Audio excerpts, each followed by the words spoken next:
You are back with us at Suzuka, a classic circuit. We have enjoyed a classic Grand Prix as well. Kimi Räikkönen taking Giancarlo Fisichella on the 53rd and last lap of the Japanese Grand Prix. A magnificent drive from the Finn. Don't forget he was docked 10 places after an engine failure as well. 10 points for Räikkönen. It's 14 for the Renault drivers, Fisichella and Alonso. That might just soothe the disappointment of Fisichella failing to win here. Webber, excellent recovery in the Williams for 4th. Button down in 5th place. David Coulthard, good drive from Coulthard. He's been on the podium here 3 times. And then the brothers Schumacher, 7th and 8th. Trekking in the Drivers' Championship.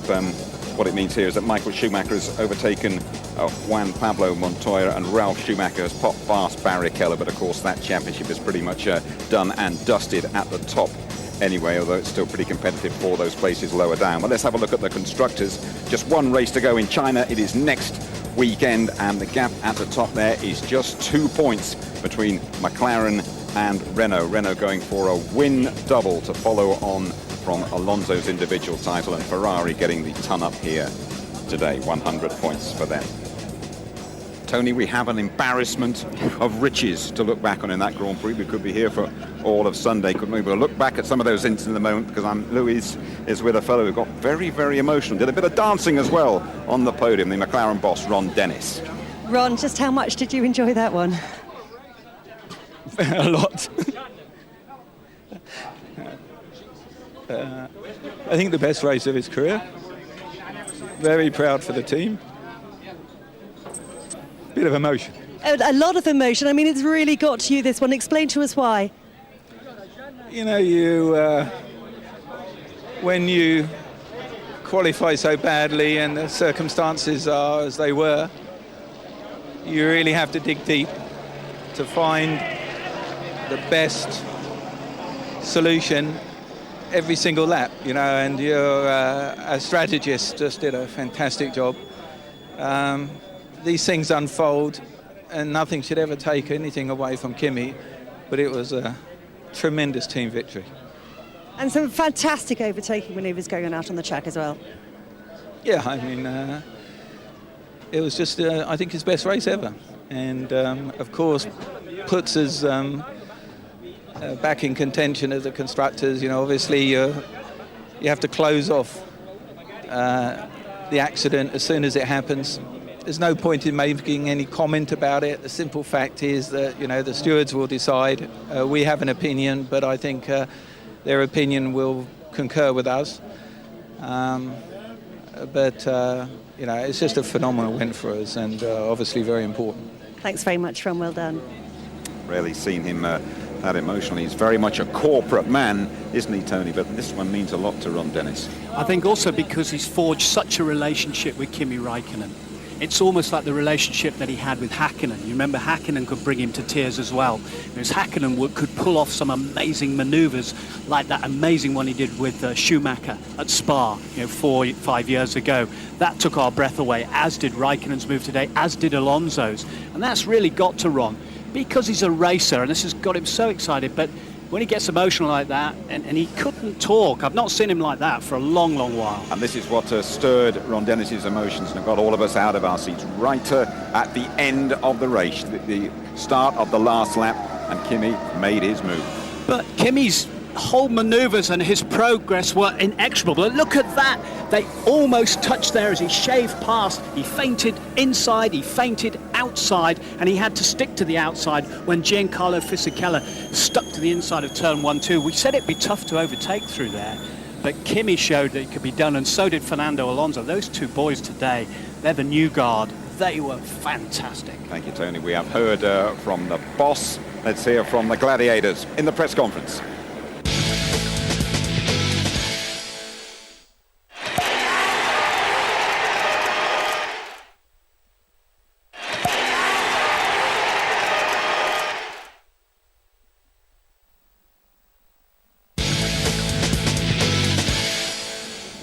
We have all enjoyed an outstanding Grand Prix here at Suzuka, I guess, Tony, right from the start. We could have suspected we were in for something special. Well, I mean, this to me ranks with 03 British Grand Prix, and before that you can go back to Spanish Grand Prix. Don't worry, mate, we're just in a bit of telly here, okay? Go back to 1991. Epic duels between Senna and Mansell and so on. So much overtaking, we lost count. This was absolutely one of the best Grand Prix in the last decade for me. Just look at them rushing. Ralf Schumacher got a fantastic start. Fisichella got the jump on Button, but then you see Sato running wide on the curbs, on his own on the outside. Then he was joined and he was tagged by Rubens Barrichello, and Ron Dennis has joined us on the replays as well. Now this is a view from inside from Takuma Sato's car. You can see him running wide, all on his own. Just watch Rubens Barrichello coming along and tags the front of him, and he had to go in for a pit stop there and get a new nose. And you've got another vision now of Juan Pablo Montoya. He was tagged, in fact forced out by Villeneuve, it seems to be, and that was a big smash for Juan Pablo Montoya, and no points in the constructors from that car. I'm going to stop you just in full flow for a moment. Ron has joined us, sneaking in here. You've had a little look at the action there. Ron, any thoughts now? I know it's probably not the best bit of television.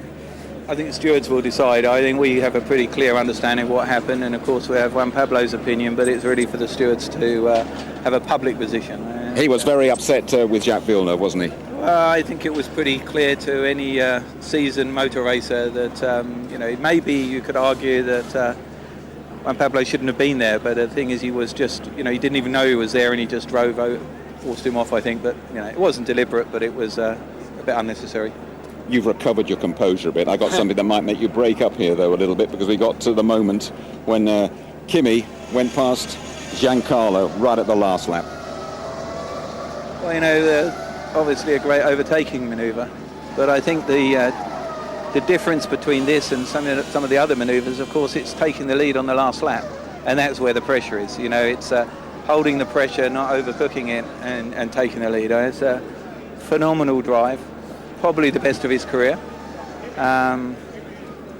Very good team effort. I think very, very good strategy, and of course the strategy we had to vary.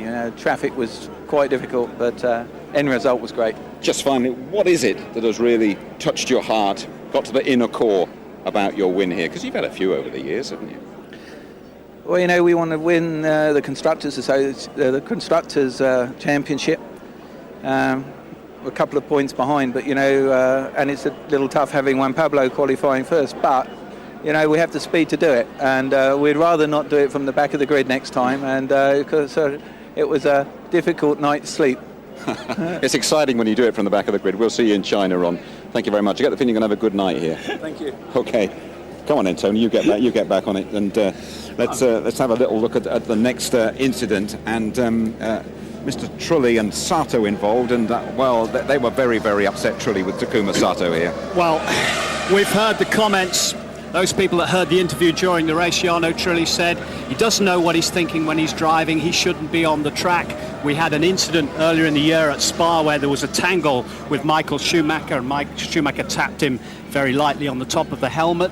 And we have had other incidents with Rubens Barrichello last year, and of course with Ralf Schumacher at Bahrain as well.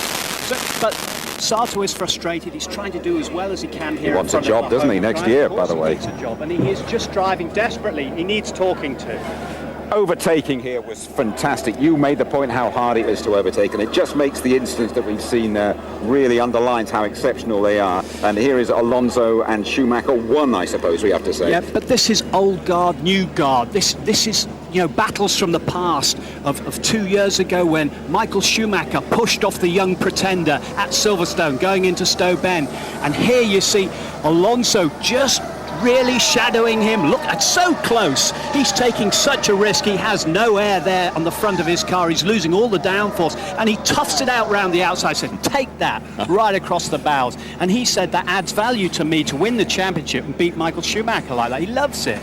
You were spot on to be a bit downbeat about Jenson Button's chances, and he got taken in the pits by Webber, didn't he? And that put Webber ahead of him at the end. You see, characteristic of the race for the BAR Honda has been it dropping back during the races. It's not using its tyres properly. The aerodynamics is not proper. And here we are, the two guys that come in from first and second at the time on the track in the pit stops. Who would they get out?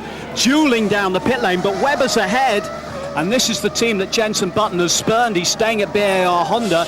Webber gets ahead of him and ends up in a superb fourth place, and he had his first podium this year at Monte Carlo. I think great for Webber. The Williams guys will really like that, won't they? And again, all the excitement right at the end, and Alonso with a dream move on Webber too. Yeah, now this again was a fantastic move. And then we go, you know, these guys work together at Renault. So you have to remember Webber was the test driver there. He knows him very, very well. And he'd managed to keep him at bay. Mark Webber is a great racing driver, but this man, the new world champion, is a superstar. And with all the gloves off and with no rev limit, look at that onto the grass. Now that is reminiscent of Mansell and Senna in 1991 in Spain. There was nothing between them. They almost touched. Oh my goodness me. Kimi Raikkonen, though, we have to have the last word about him. I mean, absolutely wonderful late, and he won the race, didn't he? Brilliant. Well, absolutely beautiful. And I think, you know, he has made the absolute move of the decade for me.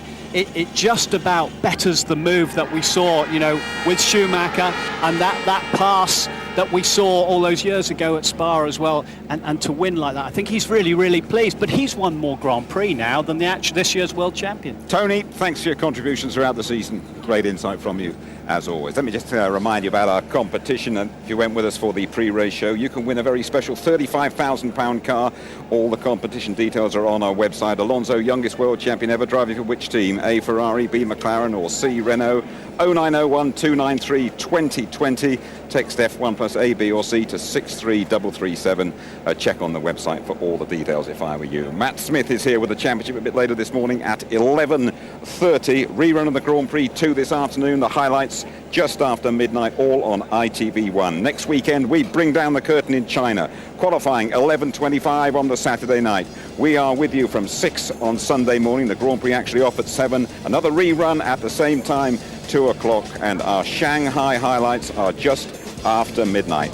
Just a great race, well worth getting up for. Kimi Raikkonen, absolutely mighty. Thanks very much for your company. Good morning from us all in Suzuka.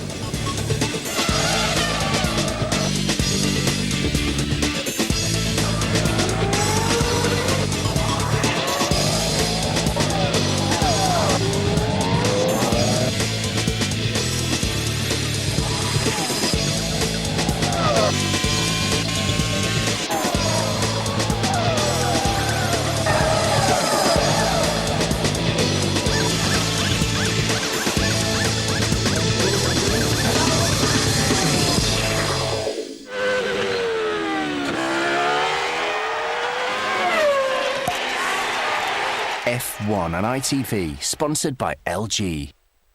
If you'd like to know more about Formula One, the website sponsored by LG is itv.com/F1.